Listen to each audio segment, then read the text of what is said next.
जने है, वो सिख है, वो मुग़ल है। अब वो कश्मीरी मुग़लों के साथ नहीं मिलना, वो कश्मीरी नंबरदार हैं। गरीब लोगों को ये खतरे के तनाव बनाते हैं और बड़े लोग खुद एक थाली में खा रहे हैं।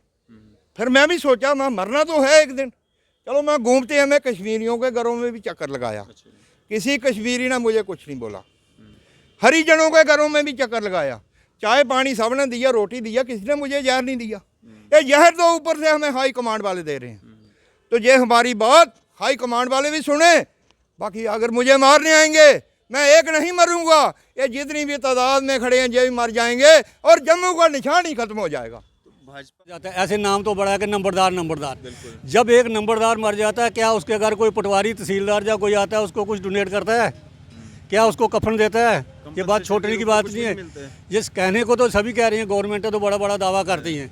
नंबरदार जो हैं ये फंसे हैं किसके पीछे? कुछ तो खानदानी के पीछे फंसे हैं। जैसे मैंने कहा कि मेरा चौथा दादा जो था वहाँ से चलती आ रही है। और मैंने जब मैट्रिक की थी, सर मैं अपनी बात कहता हूँ, मैंने जब मैट्रिक की थी तो बीमारी से बचाओ, एक दूसरे के साथ नहीं जुड़ो, तो घर घर में फिर रहे, हमें सरकार ने कुछ नहीं दिया। हमारे साथ आशा वर्करें लगी थी, उनको 200 रुपया पर डे इन्होंने एक्स्ट्रा दिया। स्कूली टीचर को एजुकेशन इदारे की बखरी तनख्वाह, बोर्ड बनाने की अलग तनख्वाह है उसको। वो स्कूल में ड्यूटी नहीं देता, वो लोगों के पीछे पड़ता है। 18 साल का लड़का, 18 साल की आपकी नूंह आ गई, बोर्ड बनाना है, स्कूल में जाओ तो ताला लगा है। तो सरकार वहाँ कोई लोकेशन नहीं कर रही। फिर अगर हम सोचते हैं गवर्नर साहब को कोई लेटर डालेंगे, उसको कोई नहीं पढ़ता।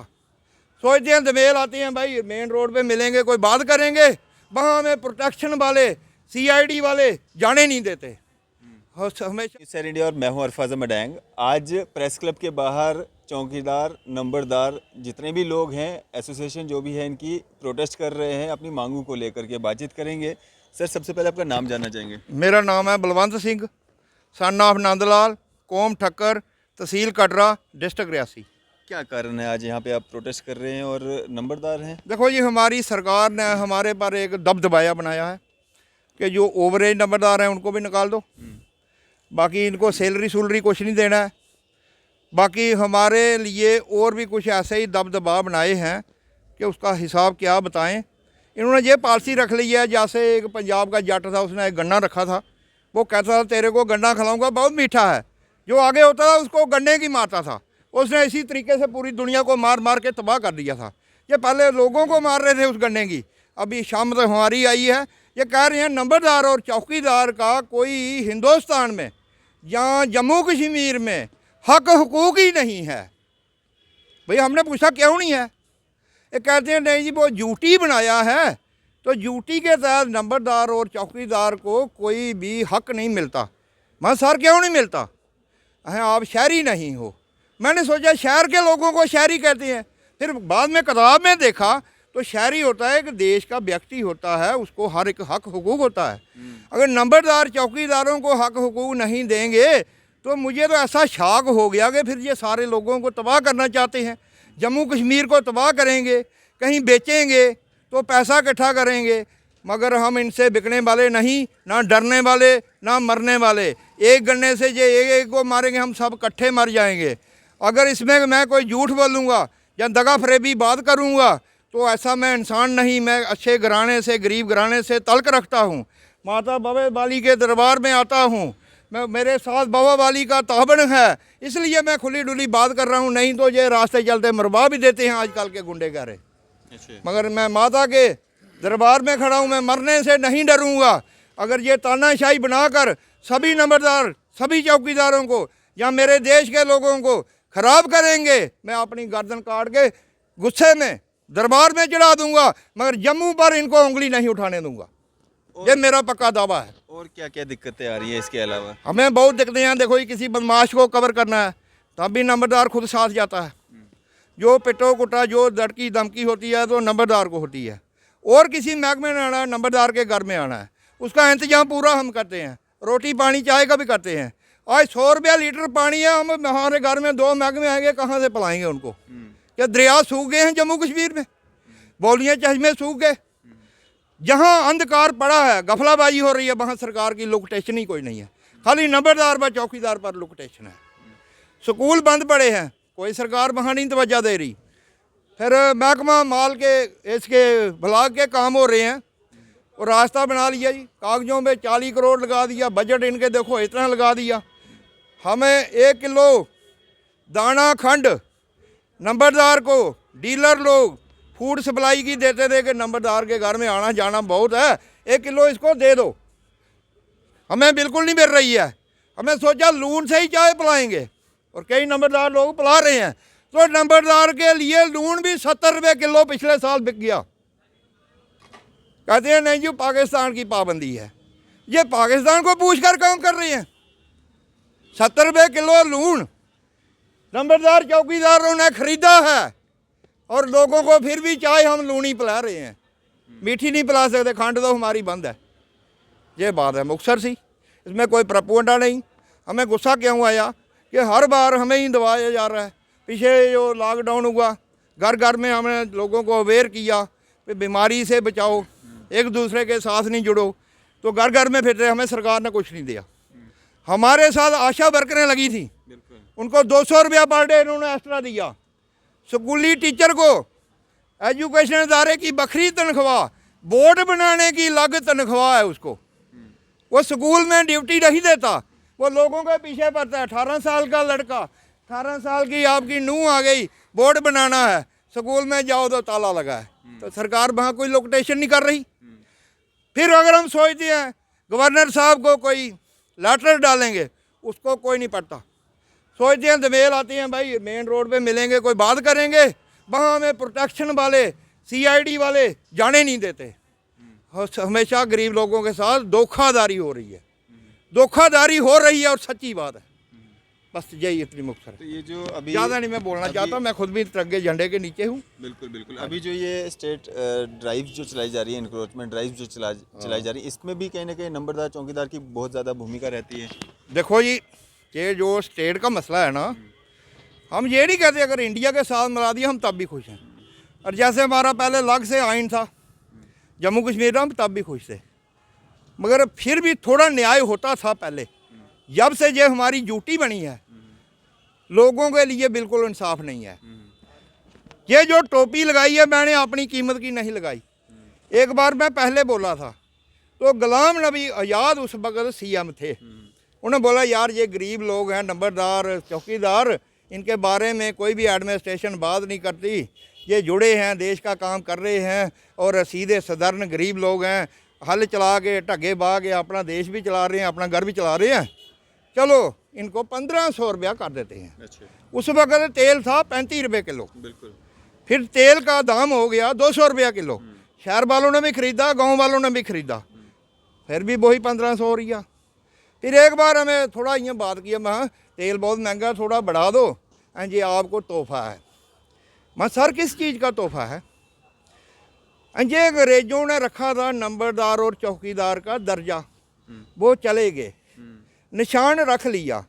जो लॉ बुक है ना, उसमें जिस पेज पे चौकीदार और नंबरदार के राइट लिखे हैं, वो पेज ही नहीं है उस किताब में। अच्छा। उन इतने तो नंबरदार चौकीदार पढ़े लिखे नहीं है, कोई लॉ डिग्री हमने किया नहीं है। चलो इन्होंने बोला मैट्रिक पास जाइए, 12वीं पास जाइए, उतने उतने हम गरीब लोग पढ़े हैं। अगर वो लॉ वाला पेज गुम हो गया, तो गूल गलजार में हमारा महकमा माल का रेमियो रिकॉर्ड है, वो 500 साल का भी पड़ा है। जिस समय बाबर बादशाह ने राज किया था, उस वक्त का भी जहाँ रिकॉर्ड पड़ा है। बिल्कुल पड़ा है। और नंबरदार और चौकीदार का बरका ही गया हुआ है, मतलब वो किसी खाते में ही नहीं है। फिर ये हमें खोट भी डालते हैं कुछ, वो हरिजन है, वो सिख है, वो मुग़ल है, अब वो कश्मीरी मुग़लों के साथ नहीं मिलना, वो कश्मीरी नंबरदार हैं। गरीब लोगों को ये खतरे के तनाव बनाते हैं, और बड़े लोग खुद एक थाली में खा रहे हैं। फिर मैं भी सोचा मैं मरना तो है एक दिन, चलो मैं घूमते हैं, मैं कश्मीरियों के घरों में भी चक्कर लगाया, किसी कश्मीरी ने मुझे कुछ नहीं बोला। हरिजनों के घरों में भी चक्कर लगाया, चाय पानी सब ने दिया, रोटी दिया, किसी ने मुझे जहर नहीं दिया। ये जहर तो ऊपर से हमें हाई कमांड वाले दे रहे हैं। तो ये हमारी बात हाई कमांड वाले भी सुने।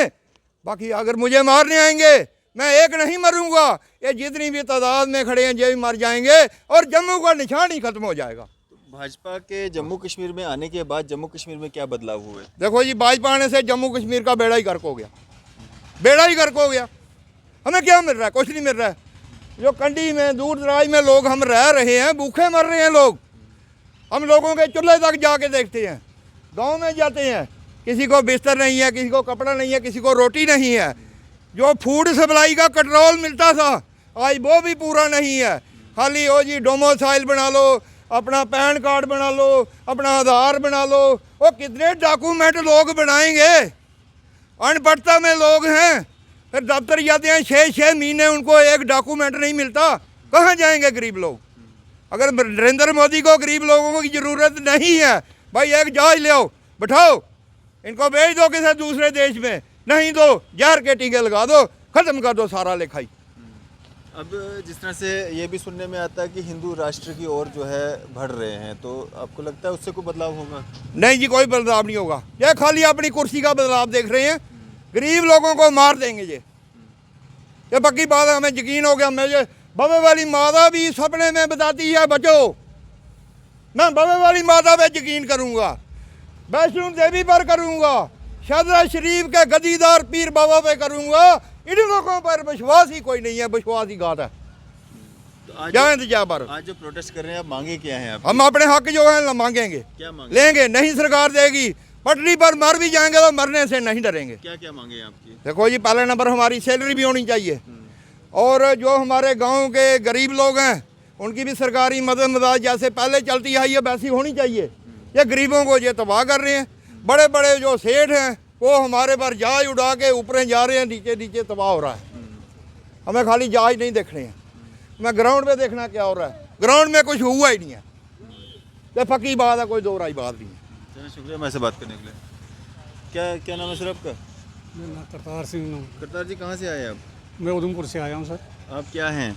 मैं नंबरदार हूँ क्या दिक्कतें आती हैं और क्या कामकाज आज तक कब से आप ये कर रहे हैं? सर। मैं 81 का नंबरदार हूँ अच्छा, जी। 81 से आप लगातार हैं? हाँ जी, हाँ जी। अच्छा। तो मेरे फादर साहब भी नंबरदार थे, मेरे ग्रैंडफादर साहब भी नंबरदार थे, अच्छा। मेरे फोर्थ दादा जो थे वो भी नंबरदार थे। अच्छा तो मेरे जब मैं नंबरदार जब बना तो उस समय वोट हुए थे, अच्छा, तो मैं वोट मतलब जीते थे? जीत करके बना था। तो ऐसा क्या हो गया आपको आज यहाँ पे प्रोटेस्ट आज करना सर पड़ रहा है? प्रोटेस्ट ये है कि अभी इन्होंने एक कोई नया वो निकाला हुआ है, वो नया ये निकाला हुआ है कि 60 साल से ऊपर जो है उनको हम निकाल देंगे। अच्छा, लेकिन चीज़ ये है कि नंबरदार जो है उसको पता ही 60 साल के बाद आता है। एक तो बात ये है। नंबर 2 बात ये है कि ये जो हमारे अपने गवर्नर साहब हैं, हमारे प्रधानमंत्री साहब हैं, या जितने भी जो हैं, इनकी एज कितनी कितनी है? इनकी भी तो इतनी है ना। तो हमने कौन सा जुल्म कर दिया कि हमारे को ये निकाल देंगे? कहीं भी कोई काम पड़ता है इससे पहले कभी उम्र का कुछ इस तरह का पॉइंट? कुछ नहीं था सर। पहले तो बात एक सर और है। बात यह है कि जब कोई काम पड़ता है, छोटा सा काम पड़ जाएगा, तो वो पहले दूर से आवाज़ लगाएगा, नंबरदार जी, ये नंबरदार का घर है। हाँ जी, हाँ भाई, आज इतनी चारपाई चाहिए, आज इतनी ये चाहिए, वो चाहिए। एक तो उनका मेहनत ना करो, उसके बाद हमारी ये जो है ये कदर कर रहे हैं अभी। काम क्या क्या लिए जाते हैं आप लोग? काम हमारे से ये लिया जाता है कि गांव का जितना भी रेवन्यू होता था पहले रेवन्यू होता था, आजकल सिर्फ चौकीदारी ही है, काचराई है, ठीक है। वो हम पैसा लेकर के जमा करवाते हैं ट्रेजरी में। एक नंबर 2, जब गांव में कोई पुलिस आती है या कोई भी किसी किस्म का काम होता है उसमें हम जाते हैं। नंबर 3, जब गांव का छोटा मोटा कोई झगड़ा होता है, जैसे कोई मतलब लाइन का हो गया या किसी चीज़ का हो गया, तो वो भी हम जा करके उसको आपस में पहले उसको हम खुद उसको वो निपटारा कर लेते हैं। कोई ऐसी बात जो बड़ी होगी वो उसको नहीं निपटा सकते तो बात अलग। तहसीलदार साहब आएंगे, उधर जाएंगे, पटवारी साहब आएंगे, उधर जाएंगे, एसी साहब, कोई भी जो गांव में आएगा तो उसके साथ हमें जाना पड़ता है। तो ये जो अभी आप देख रहे हैं 9 जनवरी का जो एक ऑर्डर निकला था स्टेट लैंड्स को लेकर, काचराई को लेकर के, हाँ जी। लोगों के बीच में आप सब रहते हैं हमेशा, हाँ जी, हाँ तो जी। किस तरह की दिक्कतें परेशानियां आ रही हैं आपको? सर उसमें तो बहुत ही ज़्यादा दिक्कत है। उसमें बली का बकरा जो है ना वो नंबरदार बन रहा है। कैसे? वो ऐसे बना रहे हैं, वो बोलते हैं कि नंबरदार को पता है कि इसके पास ये जगह है। अच्छा, नंबरदार के पास पता है, नंबरदार ने इसको बोला, पटवारी को बोला या तहसीलदार साहब को बोला कि इसके पास ये जगह है। तो आप क्या कोई लिख के देते हैं कि इसके पास कौन सी जगह है, उसके पास कौन सी सर जगह जब इन्होंने ये बनवाई, एक मिनट सर, जब ये इन्होंने ये कागज़ बनवाए, जब उनकी गिरदौरियाँ लगाई थी तो वो किसने लगवाई थी? वो पटवारियों ने लगाई थी, नंबरदारों ने नहीं लगाई थी ना। जब काटी तो वो पटवारियों ने काटी, नंबरदारों ने तो नहीं काटी थी ना। तो ये अभी खाम में हम लोगों को बीच में ऐसे ही घसेड़ देते हैं, बोलते हैं कि नहीं ये आपका दोष है। हमारा उसमें क्या दोष है? तो ये लोग भी हमारे ऊपर ही हैं अभी। आम लोग हैं वो भी आपसे ही शिकायत करते हैं कि आपने हमारा बताया। आप ही हमारा घर आपने बताया, आपने रास्ता बताया, तो वो भी हमारे ऊपर ही है। तो आज जो आप प्रोटेस्ट कर रहे हैं इसमें क्या मांगे रख रहे हैं आप, क्या हम कहना अपनी चाहते मांग हैं? ये रख रहे हैं कि देखो जो क्रिमिनल हैं, जो जिनके ऊपर कोई केस है, उनको आप निकाल दो। आप लोगों के बीच में हाँ हाँ हाँ, जिनके ऊपर कोई देखो ना, जिसके ऊपर कोई केस है उसको आप निकाल दो। जो ज़्यादा ओल्ड एज है, जो चल नहीं सकता, उसको आप निकाल दो। लेकिन ये थोड़ा कि एक ही जगह सबको निकाल दो आप, ये भी तो नहीं होना चाहिए ना। अभी जो चल रहे हैं उनको निकालने का क्या फ़ायदा? जो क्रिमिनल हैं, जो चोर हैं, या जो कोई ऐसे किसी के ऊपर कोई भी केस है तो उसको निकाल दो। हमारे पिछले दिनों में जब ये मिलिटेंसी चली थी तो कितने नंबरदार, 400 और कुछ नंबरदार जो थे वो शहीद हुए थे। आज तक कभी सर, एक बड़ी बात है, इतनी तो कहना भी वो नहीं होता, आपका टाइम होगा, लेकिन सर बात एक है कि एक नंबरदार मर जाता है, ऐसे नाम तो बड़ा है कि नंबरदार नंबरदार। जब एक नंबरदार मर जाता है, क्या उसके घर कोई पटवारी तहसीलदार या कोई आता है उसको कुछ डोनेट करता है? क्या उसको कफन देता है? ये बात छोड़ने की बात नहीं है। जिस कहने को तो सभी कह रही हैं, गवर्नमेंट तो बड़ा बड़ा दावा करती हैं। नंबरदार जो हैं ये फंसे हैं किसके पीछे? कुछ तो खानदानी के पीछे फंसे हैं। जैसे मैंने कहा कि मेरा चौथा दादा जो था वहाँ से चलती आ रही है, और मैंने जब मैट्रिक की थी, सर मैं अपनी बात कहता हूँ, मैंने जब मैट्रिक की थी तो उस समय फौज में तो ऐसे ही ले लेते हैं अनपढ़ भी, 81 की बात है ये, ठीक है। तो बात यही थी कि मेरे पिताजी नंबरदार थे, वो कहते थे यार तू अगर तू भी चला जाएगा, मेरे 2 भाई चले गए, बोले तू ही चला जाएगा तो फिर घर में हल चलाना पड़ेगी। हम तो रोते रहे इस इज्जत के लिए, लेकिन इज्जत हमारी ये है कि अगर एक नंबरदार मर जाता है, किसी को आप पूछ लीजिए, क्या उसके घर में कोई उसका अफसोस करने के लिए भी जाता है? इतनी तक बात है सर, ये सामने क्लियर कट बात है, इसमें शर्म वाली कौन सी बात है? कुछ छुपाने वाली बात नहीं है, कुछ शर्म करने वाली बात है। कारण क्या होता है, क्यों इस तरह का होता है? रखते नहीं है, मानते नहीं बात किसी की। अपने जो आया तो आया, गया तो गया, चला गया तो, और बाद में बोलते तो बहुत कुछ है जी कि नंबरदारों को हम ये कर रहे हैं, वो कर रहे हैं। क्या कर रहे हैं ये?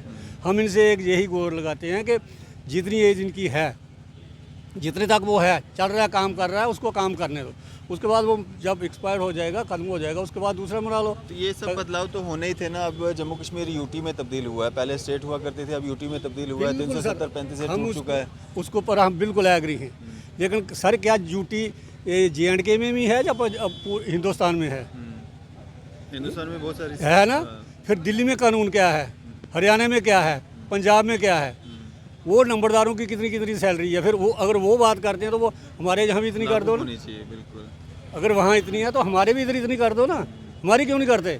अगर वहाँ पर उन्होंने 75 साल एज रखी है तो हमारे यहाँ भी कर दो ना। फिर 60 साल क्यों यहाँ कर रहे हो? अगर ड्यूटी है तो हम उस बात को भी मानने के लिए तैयार हैं। हम ये तो नहीं कहते कि नहीं हम इस बात को नहीं मानेंगे, लेकिन वो भी तो कर दो, उसी बात पर तो कर दो। वो क्यों नहीं करते? हमें सिर्फ यही है कि अगर हमारा ये हिंदुस्तान के साथ हम मिलाप हो गए, ठीक है, तो हमारे साथ भी वही होना चाहिए ना जो उनके साथ है। वो हमारे साथ क्यों नहीं है? तो आपको लगता है कि जम्मू कश्मीर के लोगों के साथ भेदभाव हो रहा है? बहुत ज़्यादा सर, इतना कहीं नहीं हो रहा है जितना इधर हो रहा है। देखो ना सर, का अचराई जो रकबा है ये निकाल रहे हैं। क्यों निकाल रहे हैं? क्या लोग का अचराई जमा नहीं करवाते हैं? ये पूछे तो सही किसी को, क्या का अचराई जो है ये लोग जमा नहीं करवाते हैं? वो किस चीज़ की करवाते हैं? वो जैसे घोड़े का, बकरी का, भैंस का, ये पैसे जमा जो करवाते हैं कोर्ट में, ट्रेजरी में, ये किस चीज़ के करवाते हैं? बिल्कुल। का अचराई का कराते हैं। तो का अचराई का करवाते हैं तो ये लोगों की हुई या इनकी हुई? सर का अचराई फिर लोगों की हुई या इनकी हुई? तो फिर ये डंडा लेकर के क्यों पीछे पड़े हैं? एक नंबर 2, ये कहते हैं कि हम जी बड़ों को निकाल लेंगे और छोटों को कुछ करेंगे नहीं। कौन कहता है? कौन कहता है? कोई ये कह रहे हैं ना मुँह जुबानी। ये बोलना इतना अच्छा नहीं लगता। कल को मेरा नंबर भी लगेगा, कहीं वो ठोकेंगे उधर। लेकिन बात यह है कि एक दफ़ा कोई लिख करके दे दे, लिख के कोई नहीं दे रहा। लिख करके दे दे, गवर्नर साहब लिख करके दे देंगे ये जो फॉरेस्ट डिपार्टमेंट है इसमें 5 मंडले वाला मैंने छोड़ दिया, देंगे वो लिख करके? अभी तक तो फिलहाल है नहीं कुछ वैसा। है नहीं, होगा भी नहीं सर, हो नहीं सकता, हो नहीं सकता। ये तो फंसाने के चक्करों में अब किसी को फंसा दिया, कभी किसी को फंसा दिया। बड़ूंगा नंबर आएगा फिर छोड़ूंगा आएगा। है ही है नंबर उसमें। नंबर वाली नहीं वाली कौन सी बात है? अभी तो थोड़ा हल्ला कर रहे हैं, फिर थोड़ा और ज़्यादा करेंगे। देखो ना सर, 5 मरले की ये बात करते हैं, तो क्या 5 मरले वालों को उन्होंने लिख करके दे दिया? नहीं दिया। क्यों नहीं दिया? फिर वो दे देना चाहिए था ना। वो तो इनके हाथ की बात है। तो इसलिए ये बात है सारी। चलें, शुक्रिया हमारे से बात करने के लिए। हमारा शुक्रिया जनाब। तो यहाँ पे आप देख सकते हैं जिस तरह से नंबरदार चौकीदार जो एसोसिएशन पूरी यहाँ पे प्रेस क्लब के बाहर जो है यहाँ पे प्रोटेस्ट कर रही हैं अपनी मांगों को लेकर के। अब सरकार इस पे क्या फैसला लेती है, क्या निर्णय लेती है, कितना इनका जो है इस प्रोटेस्ट का होता है, वो तो आता है समय ही बता पाएगा। आपकी इस सब पे क्या राय है, अभी अपनी राय जो है जरूर साझा कीजिएगा। इसी तरह की मजीद अपडेट्स के लिए आप देखते रहे न्यूज़ 7 इंडिया। मैं अरफाज मडैंग, कैमरामैन शाहनवाज के साथ।